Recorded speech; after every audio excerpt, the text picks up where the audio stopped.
The Generation Gap, narrated by Sabine, for Cupido, in collaboration with SAGA.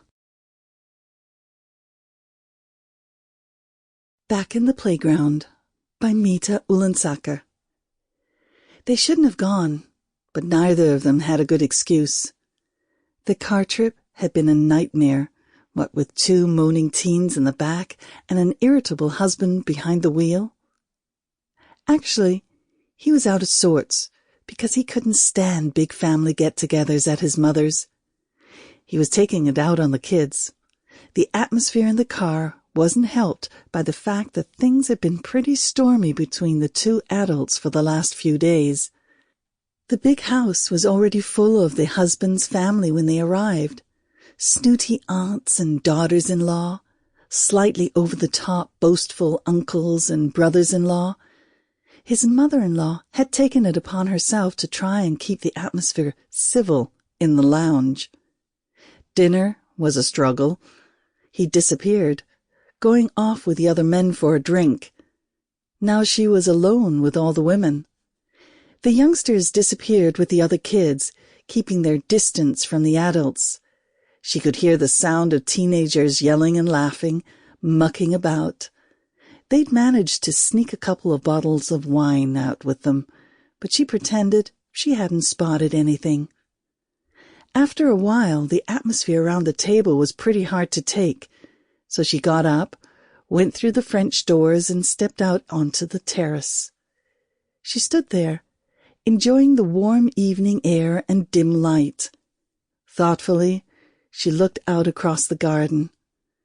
It was really more like a park with a pavilion, fountain, and everything.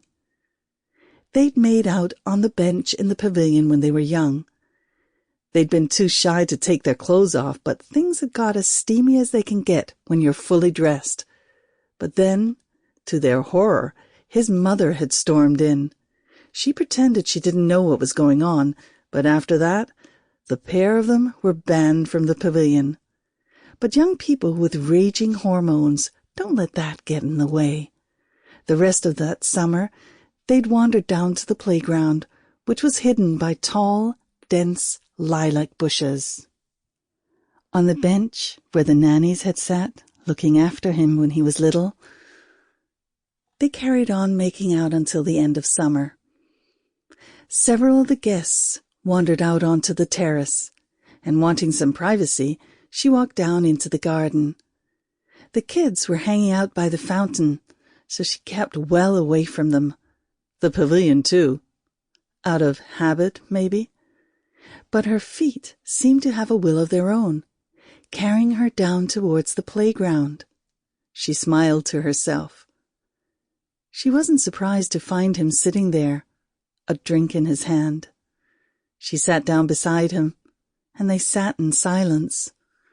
Without looking at her, he lifted his arm, and instinctively she moved closer. He put his arm gently around her.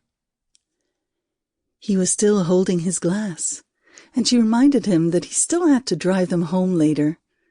But the irritation and ill feeling that had enveloped them in recent days hadn't followed them down to the old bench. In that instant, it felt as if they'd left their everyday lives behind. This was a moment just for them. Real life rudely interrupted them. Sample complete. Ready to continue?